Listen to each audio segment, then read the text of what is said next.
Hey there, good morning. Welcome to my little weekly show, Tuesdays at 9 o'clock Pacific time, 1 o'clock New York time. Today, we're going to be diving deep into the 5 pillars of financial success.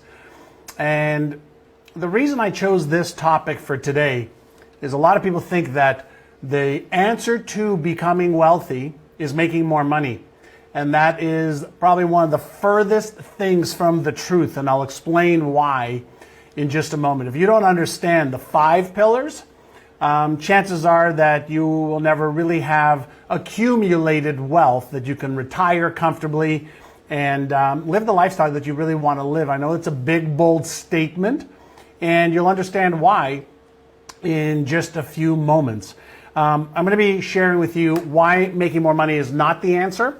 Learning the thinking required to master the game in here of wealth. And we're going to be talking about the Avalanche Method versus the Snowball Method to debt reduction. So if that sounds like a fun 30-minute packed session, you are right. So let's have a little bit of fun. Let me know who you are, where you're from. And I'm going to be looking here on my screen to see who's responding to me.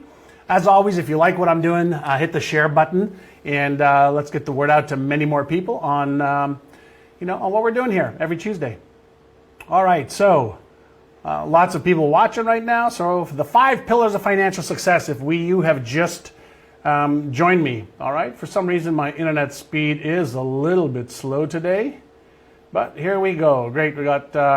Hey, Diana and Anna, and let's see. I got to put my 57-year-old glasses on. Michelle and Kosi from Toronto. Hey, Nikki Z. Serenity from Colorado. Awesome, awesome, awesome. All right, so let's get rock and rolling. We're just past the 9 o'clock hour. For those of you who joined me, let's talk a little bit about money. First and foremost, there is a lot of misunderstanding about money. Money is like your phone, like your glasses, like a little book. It's a tool. And the laws of earning money is pretty simple, actually. It's determining your product, knowledge, skill, or service, or idea, and exchanging it with somebody else for that green paper with ink on it in the United States. But you don't even need green paper with ink on it anymore. You can just transfer stuff electronically on your phone or iPad or computer. So money is a concept. Money is a means of exchange. And you deserve to make as much of it as possible. You just need to figure out the knowledge, the skill, the product or service that you have that you can exchange with somebody else. Money has nothing to do with your self-worth, except you're never going to earn more money unless you augment your self-worth. So we're not going to get into that side of it today. Let me just share with you some stuff that you need to understand. 5 pillars of financial success. Repair, recover, and debt. So if you, like many people, including me, got whacked financially in the 2009 timeframe where real estate stocks, real estate plummeted, where stocks plummeted, where a lot of people lost a lot of money in the markets. Well, guess what? The last 8 years, the market's taken off like a rocket ship almost everywhere around the world. And so most people should have recovered by now. But one of the things you've got to understand is if somehow your credit got screwed back then, you need to repair your credit so that you can have proper borrowing power.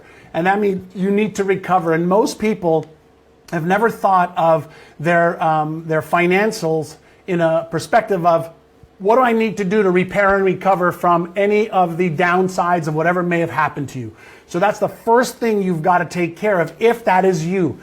The other thing you have to understand when you're dealing with success and financial success is there's good debt and bad debt. So let me give you an example.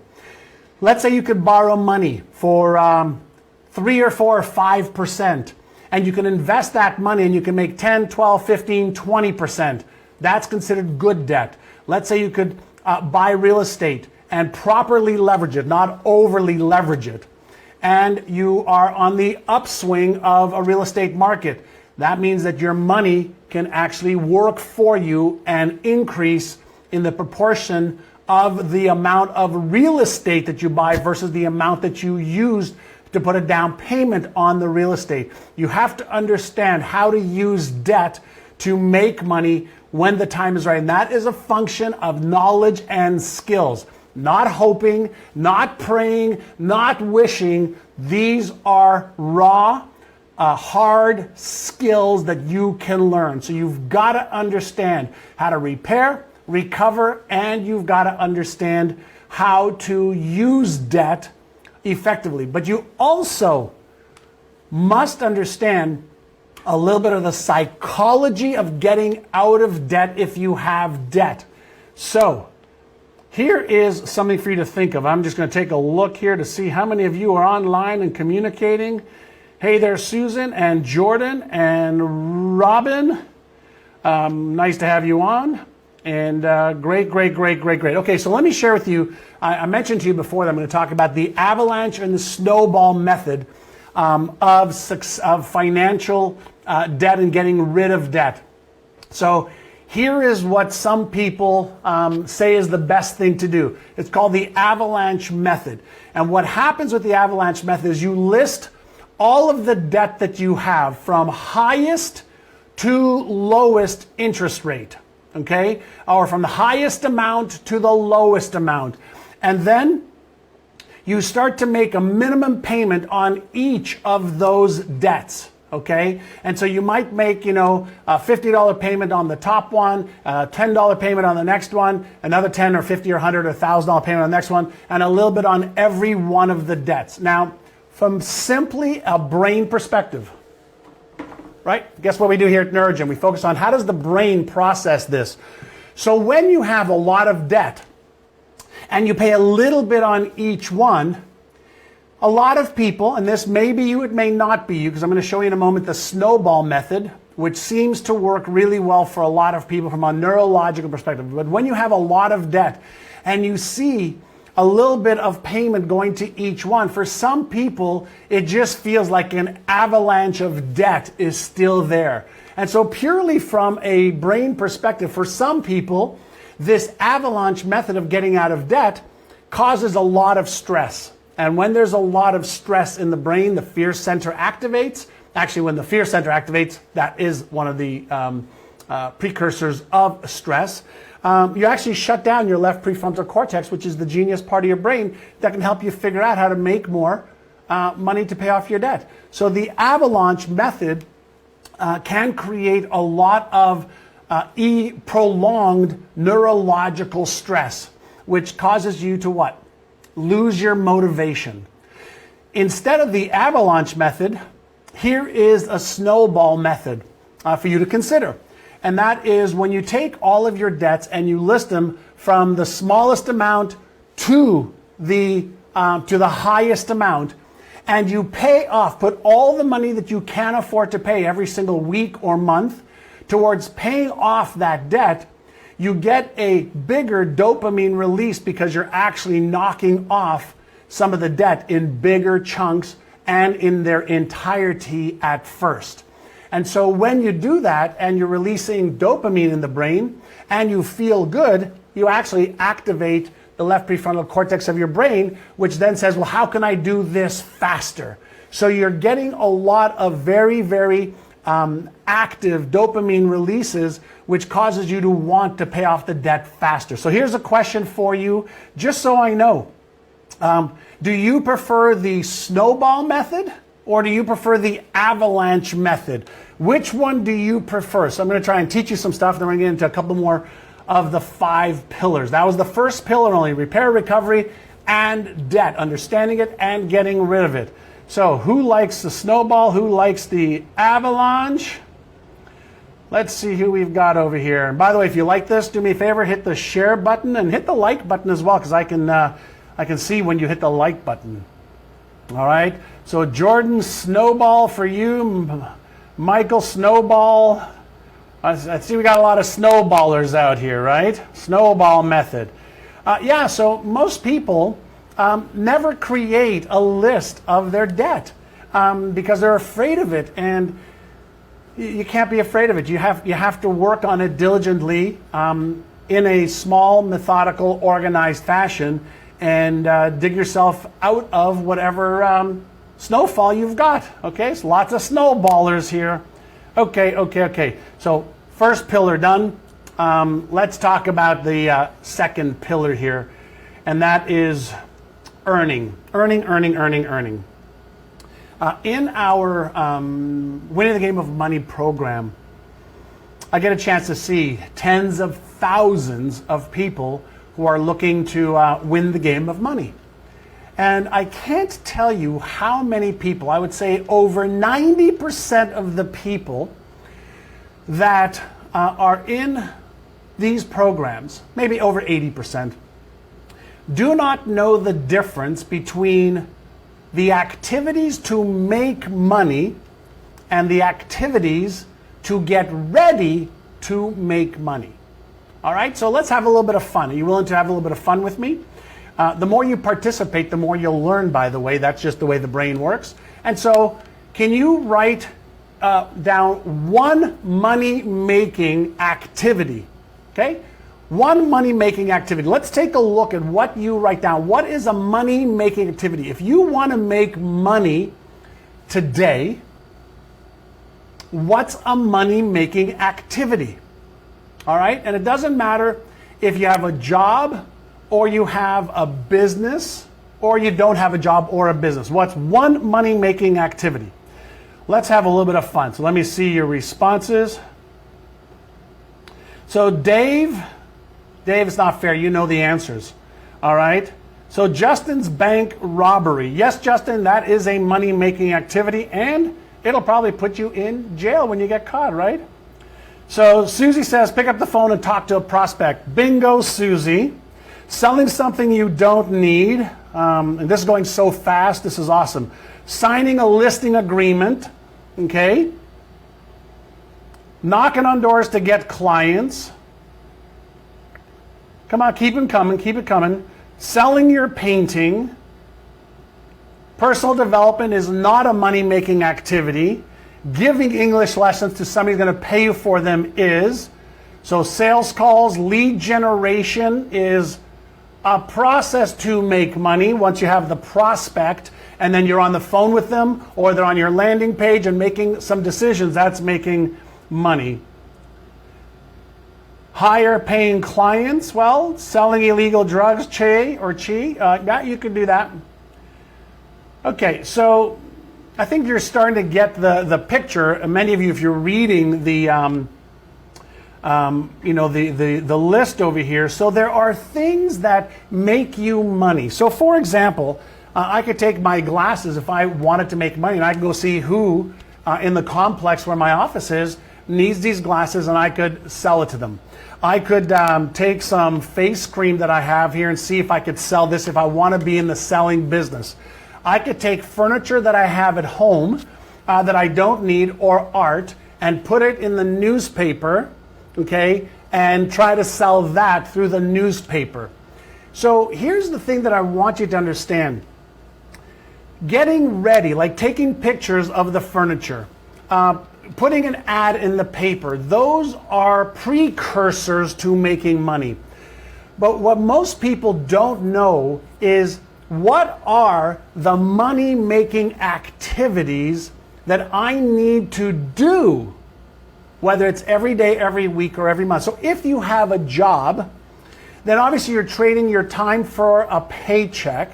But what if you want to make more? If you want to make more, you might think, well, I'm going to take some courses, and that's a good start, but that's not going to make you more, unless you're able to exchange the knowledge or the skill that you've upgraded for more money. And so what I want you to do, if you really want to make more money, is think about what are your money-making activities, right? So what if somebody says, well, I want to make more money, I'm going to invest in real estate. Well, what if the market goes down? The act, by the way, is something that will make you money if you know what you're doing and you have enough time in the real estate market. The stock market, you can make money. You have to differentiate what it takes to prepare to make money, upgrading your knowledge, upgrading your skills, taking photos, getting a website ready. All of the preparation is a part of making money, but the actual act of making money is very, very, very specific. And so you have to understand, if you're an employee and you want to make more money, what specifically and precisely are the activities that'll help you make more money. So let me share a little story with you. On Sunday, I was walking with my son, hiking with my son Noah, and we go hiking almost every Sunday, and he works in the construction industry. And I asked him, I said, sweetheart, do you want to make an extra $3,000 to $4,000 this year? He goes, sure, Pops, I'd love to make $3,000 or $4,000 this year. He said, what do you want me to do? Like, what do I need to do? I said, one very, very simple thing. He goes, sure, Pops, what is it?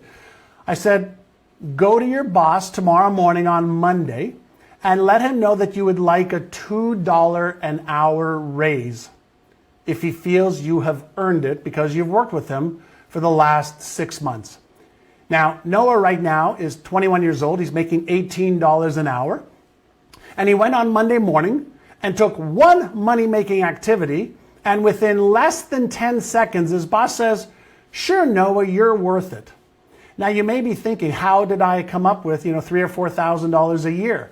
Well, if you take 50 hours a week, which he works, at $2 extra per hour, that's $100 extra per week times 40 weeks is $4,000. One simple request gave him a $4,000 raise. Now, I said to him, now, if you really want to become wealthy, sweetheart, I said, I want you to take that $2 extra, but I don't want you to spend it. What I want you to do is commit that extra $100 a week to your investment account. I said, now that one simple act can be worth hundreds of thousands of dollars for you when you take that $4,000 extra a year, invest it with me in some of our investments, and let's say you just get 10%. You can take that $4,000 and over the next 20, 30, 40 years, that'll be worth hundreds of thousands of dollars to you because of the compounding interest on the money and the money making money when you leave it in there. That is the power of one small money-making activity. It might be small to you, but guess what? How many of you would like right now to have an extra $200,000 or $300,000 in your retirement account because of a smart decision you could have made when you were 22 by taking 10% of what you earned or 5% of what you earned? All right, so how is that for just a simple little idea on a money-making activity that my 21-year-old son just took, that you, if you just took some time to think and you ask yourself, what could I do today? Not next week or a month from now, today, to increase my income by 2%, 3%, 5%, by an extra $50, $100, $1,000, and then do that activity. Does that make sense? By the way, teach this to your children. Get them to watch this. Okay, let's go next to this third pillar of financial success. Okay? Third pillar, financial success. By the way, for all of you in our Winning the Game of Money program that are also watching this today, the 5 pillars of financial success, the entire video training is available in your program. So make sure you get to the level that that's on and go through that training. There's over 100 hours, as you know, of training in our programs. And the 5 pillars is one of them where I teach you the best stuff. All right, so number 3. Managing the money you have. So let's talk about managing money. And it doesn't make a difference if you are a business owner, if you're an employee, or you're a student. It really makes no difference. Once you earn money, managing money is a skill. And so maybe I can share with you what my wife and I do and what I've been doing for 35 years. Is we have a budget of how much money we have coming in from our business, our investments, salaries, etc. And then we have a budget for all the things that we spend money on every single day, week, month, quarter, and year, including the government. And so when you have a budget for your TV and cable and phone and food and groceries and restaurants and trips and everything, if you itemize and you go on Google and just get a household budget, and you get one for business as well, when you know how much money is coming in and how much it's costing you to live, you start to see a pattern of spending and of income coming in. And so something I learned many years ago is spend less than you earn and then invest the difference. And if you aren't earning enough, you have to get diligent at cutting your lifestyle costs down just long enough to make more money, pay off your debt, and live below your means temporarily. Until, well, you never want to live above your means. You want to live, slightly below your means and invest the rest. But if you don't have a method to manage your money, then you're not going to have any mental or emotional control to make the smart decisions that you want. So you can use a tool, for example, like mint.com that can help you with your managing money skills. And the very act of looking at your patterns allows you the ability to change the pattern. And the same thing is true in your business. If you don't have, budgets versus actuals, I don't need budgets versus actuals anymore at this stage of my life. But every single week, my wife and I go through our financials. Every week we go through business financials, personal financials. With my team here at the office, we go through our financials here. Budget, actual, budget, actual. Here's what's coming in. Here's what we're spending, so that we could be in awareness, that we could be proactive and get ahead of the curve instead of being behind the 8 ball. And so how many of you are managing your finances, managing your investments, managing the money coming in, managing your expenses? If you don't manage your expenses, the reason I said making more money is not the answer to wealth. I have seen people blow through millions of dollars because they didn't understand this pillar and the next two. So,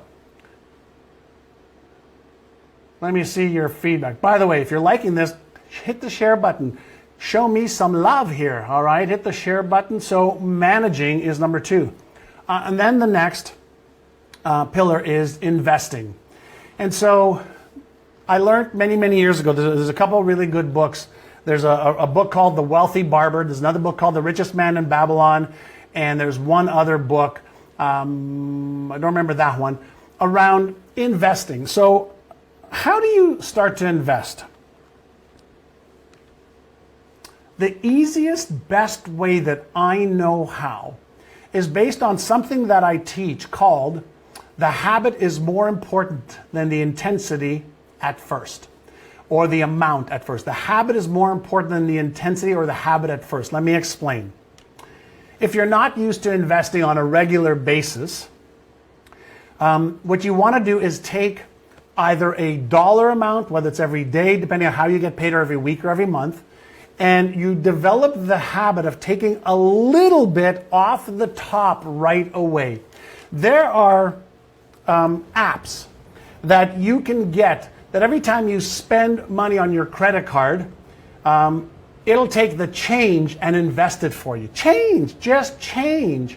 But you can also take $20 or $50 a week or a month and put it into some investments where you can get into the habit of getting money to work for you. And if you invest just like in the S&P in the United States, the Standard & Poor's Index, over 10, 20, 30, 40 years, those have been proven to work really, really well, just as a simple strategy. But when you start to think of taking some of the hard-earned money that you make and investing it, whether it's in real estate, whether it's in stocks, bonds, golds, I personally stay away from, for example, cryptocurrency, which is very, very volatile, as most of you know. If you're going to invest, understand the difference between gambling and investing. Understand the difference between hope and prayer and emotions and logic. I do not invest based on what I hope is going to go up. I do not invest based on this hunch that I get. I invest based on logic and fundamental principles, and whether I'm investing in real estate or a business or the stock market, I have very, very set rules of what I invest in and what I don't. And so, do you have A, an investment strategy? B, do you have rules of how you're going to make decisions on what to invest in or not based on logic versus emotion? Because if you don't, this pillar will wipe you dry and clean you out so fast, you won't know what hit you. So the fourth pillar, is investing. And so if you don't understand how to invest or how to choose an investor for you, whether it's a stockbroker, whether it's a financial planner, whether it's a real estate guide, a person who can help you invest in real estate, you owe it to yourself to be on the sidelines long enough to upgrade your knowledge and skills so you don't make beginner, amateur, silly mistakes because they're very, very costly. And so there are ways to mitigate your risk. And this is going to take me to the fifth pillar, and that is understanding how to protect, whether it's your money in the stock market, whether it's your real estate holdings, whether it's your business, whether it's any assets that you have. How do you protect those assets from either being sued, for you being sued and then somebody taking those? How do you protect your downside in case the market goes down? Do you understand the mechanisms that you could put in place? For example, if you bought $1,000 worth of Apple stock today, you get about one share. But if you decide to buy one share of Apple stock today, do you know how to protect yourself if the market goes wild down? So that you only lose $50 or $100, 5 to 10%. See, if you don't know that you could put a stop loss order on that stock, then it might go down by 20, 30% if you don't understand that one little technique. So what am I sharing with you? What I'm sharing with you is the 5 pillars of financial success: repair, recover, debt, earn, manage, invest, protect. It's all about having processes, systems, and rules coupled with knowledge and skills and expertise. Processes, systems, and rules, and knowledge, skills, and expertise. And the reason I wanted to bring this to your attention is, part of my goal is to help people live amazing lives, and money allows us to do some things, whether it's to give to charities, to take more time off, to travel the world, to enjoy some of the finer things in life. But nobody ever taught this stuff to me when I was a kid. I'm teaching this to my children. I'm teaching this to my students in NeuroGym. And I wanted to just help you understand this is the landscape of what you're dealing with. And ignorance is not your friend. Ignorance just means not knowing. And if you don't know, you can't act. But if you do know, you could be smarter. You could earn more, manage, invest, protect your wealth. And then you could take some of that financial stress off of you so that you can enjoy life more. All right? So, I'm right on the money. If I've earned a little bit of your favor, share this with other people. There's nothing else to do. I've got no offers for you other than an offer of some a high five and some love and some really good thoughts for you to make the next week an amazing week. You may want to watch this again. Share this with your children, your spouse, significant other, and dive a little bit deeper. Raise your level of awareness, raise your level of knowledge and skills, and guess what? You can win the game of money with the 5 pillars of financial success, and you can learn how to master financial goal achievement also. All right, it takes a little bit of time, but we know how to. So have an awesome day. Please share this with others, and God bless you. Thank you so much. Bye-bye. We'll see you next Tuesday.